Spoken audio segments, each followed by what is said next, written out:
Hello everyone, welcome to Home Cooking with me Hema Subramanian. Navratri is round the corner and we're all looking to make some special recipes for Navratri. So here are 6 different and special recipes that you can try for this festive season. For the Makhana Kheer, take a pan, add 1 teaspoon of ghee. First we're going to roast the makhana. Now for this recipe, I'm taking 2 cups of makhana, that is fox nuts or lotus seeds. So just toast them for about 2 to 3 minutes. So you don't want to brown them or anything, you just lightly toast them. The makhana, that is the fox nuts, are nicely toasted. Turn off the stove and keep it aside. So from the toasted fox nuts, I've just taken half cup, keep it separately. To the mixer jar, add half cup of the toasted makhana or the fox nuts. Next add 5 cashew nuts, a few cardamom seeds, just a pinch of saffron. Grind everything together till you get a nice fine powder. The makhana and cashew powder is done, keep this aside.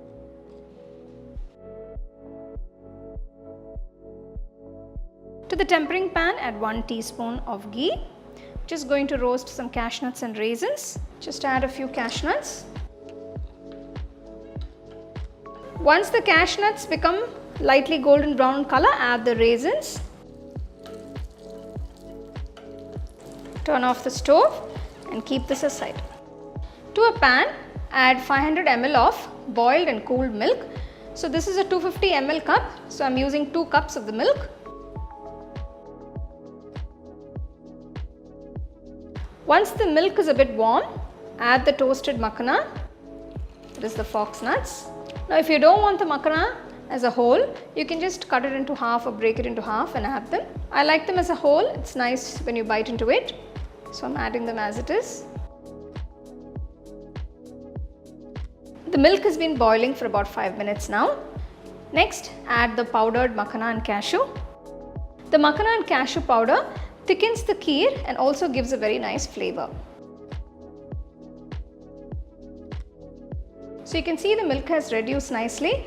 Now I'm going to add 1/4 cup of sugar. You can adjust the sweetness according to your taste. You can just scrape off the sides of the pan. Now I'm going to add a pinch of saffron. Add the roasted cashew nuts and raisins and turn off the stove. The Makhana Kheer is done. You can either serve it warm or chilled.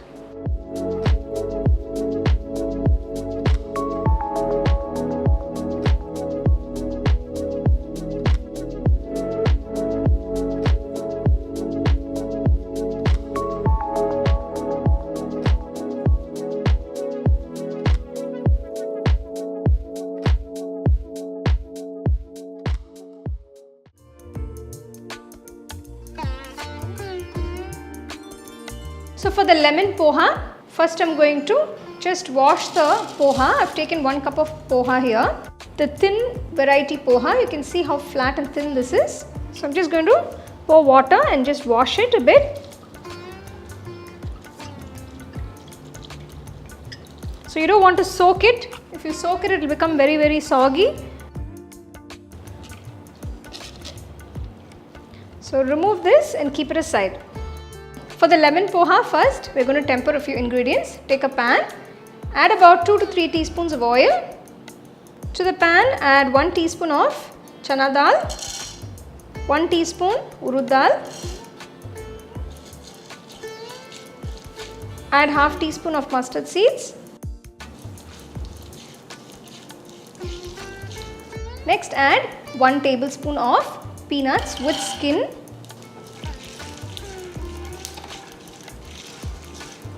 Add half teaspoon cumin seeds.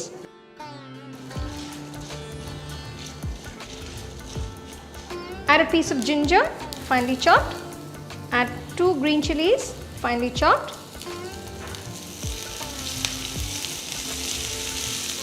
Now add 1/4 teaspoon of acerator powder. Add a few curry leaves.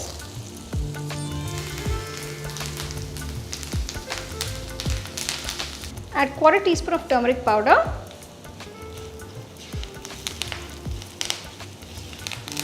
Now add the washed poha.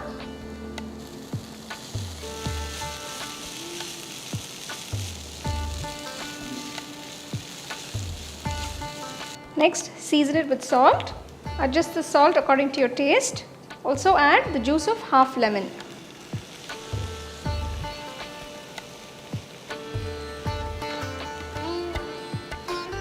So I'm just going to add 1 tablespoon of water to cook the poha.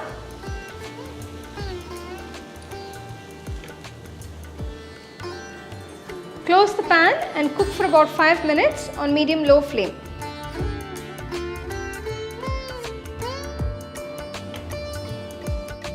After 5 minutes, the poha is cooked beautifully.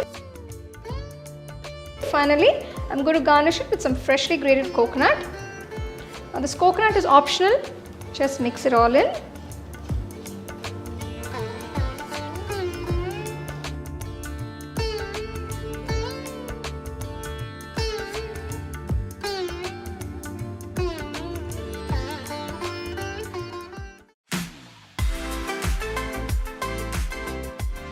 For the aloo tikki, I'm going to pressure cook 4 potatoes.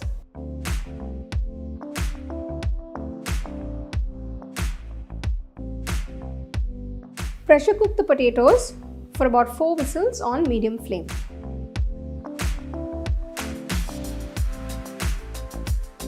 The potatoes are cooked beautifully. Remove the skin. Now I'm going to mash the potatoes.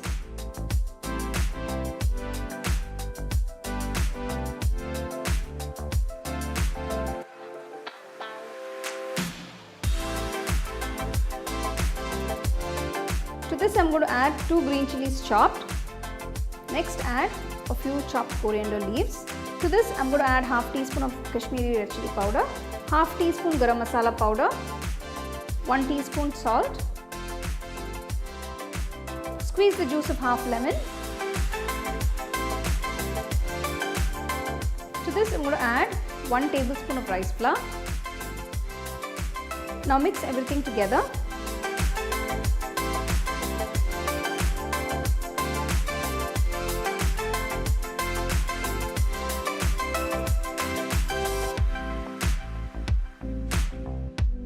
Take a little bit of the aloo masala, make small patties and keep it aside.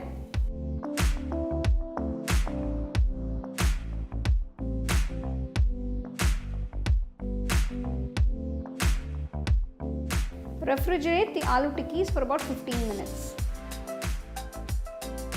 Next I'm going to shallow fry the aloo tikkis. For this take a pan, add a little oil.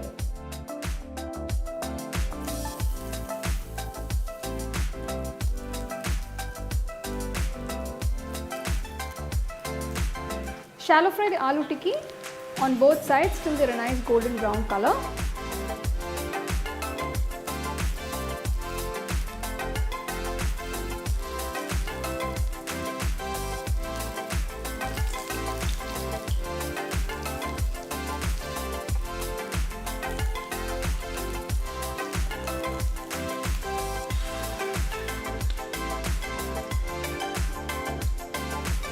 Remove them from the pan. Serve them hot with some nice mint and coriander chutney.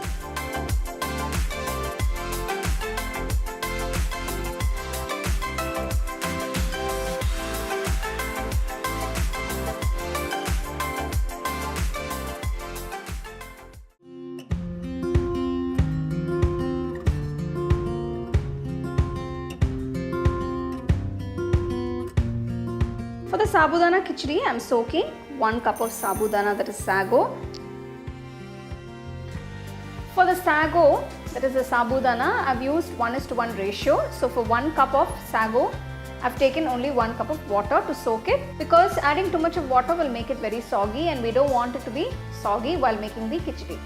Wash the Sabudana and soak it for about 4 hours. The Sabudana has been soaking for 4 hours. Strain it.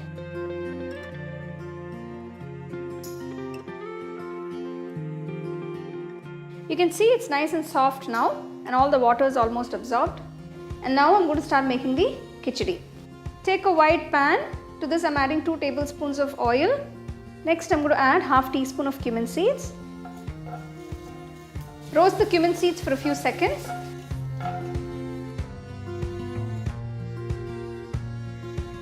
Take in 1 large potato and chop it into small pieces.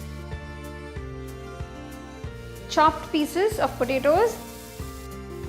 Roast the potatoes till they are cooked and they have a nice golden color to it. You can see the potato pieces are turning golden color. I'm going to add 1 teaspoon of salt. Give it a quick mix. To this I'm going to add 3 tablespoons of roasted peanuts.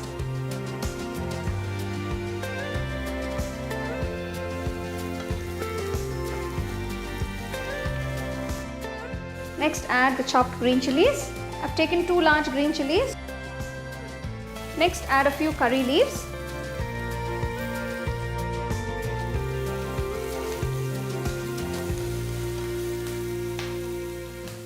Add the soaked sago.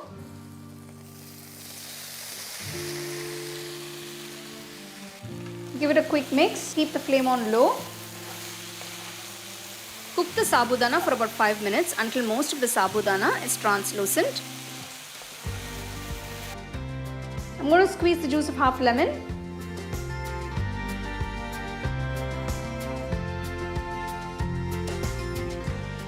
Finally add the chopped coriander leaves. Turn off the stove.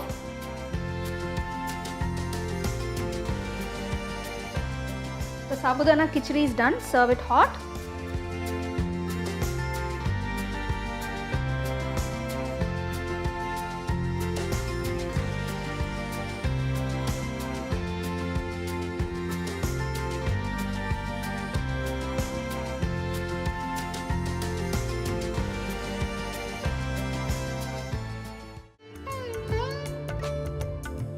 To make the Chana Dal Sabudana Paisam or Kheer, I have soaked half cup of Chana Dal for about an hour.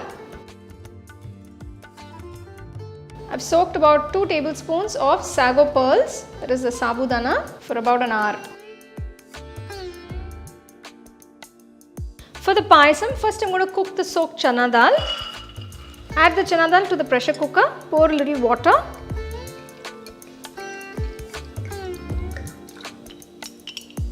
So you can see the Chana Dal is completely immersed in the water.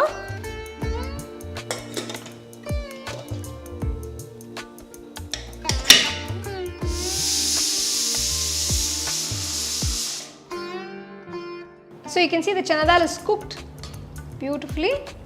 So just remove from the pressure cooker and keep this aside. So next we're going to cook the sago that's been soaking. To a pot, add the soaked sago along with the water.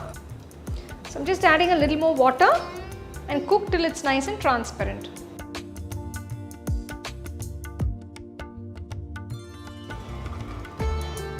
You can see the sago pearls, that is the Sabudana pearls, have become transparent. They're cooked. I'm going to turn off the stove. So this will cook further when we add it to the milk. Keep this aside. Take a pot, add 1/4 cup of water, add 1 cup of jaggery. So we're going to melt the jaggery. So you can see the jaggery is completely melted. Turn off the stove and keep this aside. To make the paisam, to a pot, take 1 liter of milk.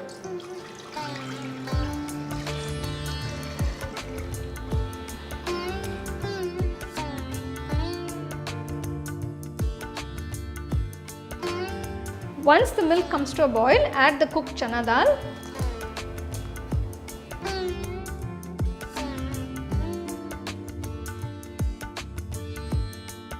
Next add the cooked sago pearls.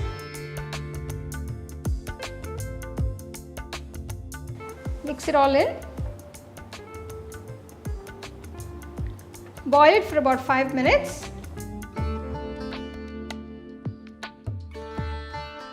Next add the powdered cardamom.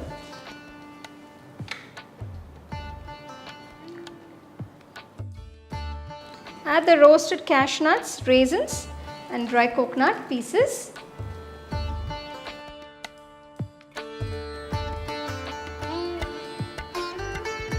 Next, add the melted jaggery. I'm going to strain it through a sieve. So this is going to avoid any impurities present in the jaggery.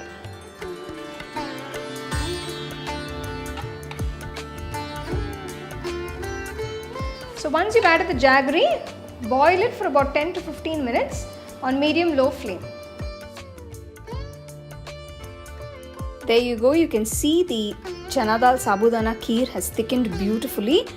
You can serve this delicious payasam or kheer either hot or nicely chilled.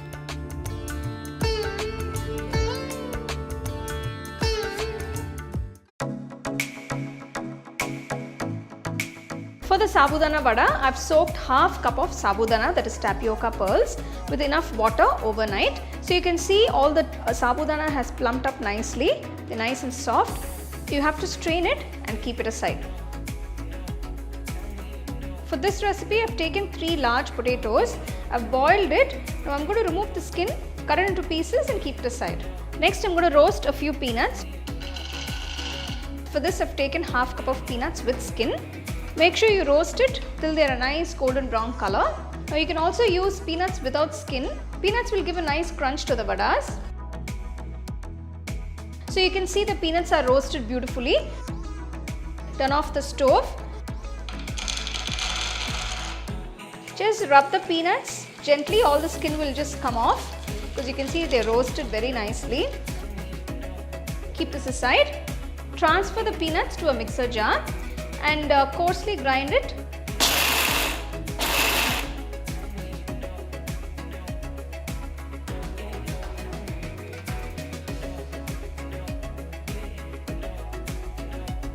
Take a large bowl, add the boiled potatoes. First I'm going to mash the potatoes a bit.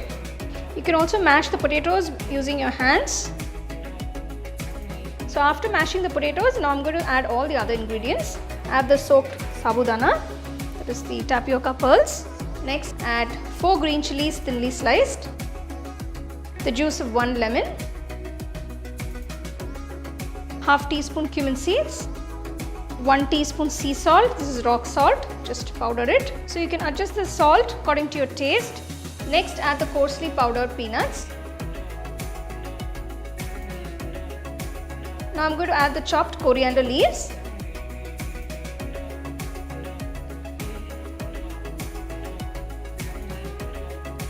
So it's easier to mix with your hands. So you don't want large lumps of potatoes. You can see it's all combined beautifully. The seasoning is perfect. So if you need a little salt, you can always add it while mixing the vada mixture. Now we're going to start making the small patties for the vadas. So before rolling the patties, just take a little oil, rub it in your palms because the mixture can get very sticky. Take a little bit of the filling and you can shape it into desired patty size. So if you feel it's a little sticky, you can just rub a little oil. I'm just making them small to medium size. I don't want it too big. So this is a good size for the vadas. To a small kadai, pour enough oil for deep frying. Once the oil is hot, gently drop the vadas.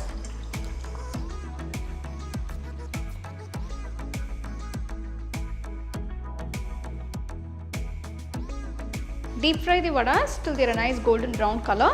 Maintain the flame on a medium throughout. Make sure you soak the sabudana nicely, at least for a minimum of 6 hours to overnight. Now I have soaked the sabudana overnight. Now this is to ensure that when you deep fry the vadas, that the sabudana don't burst, because if they are not soaked properly and if they are not soft, they tend to burst while you drop them in the oil.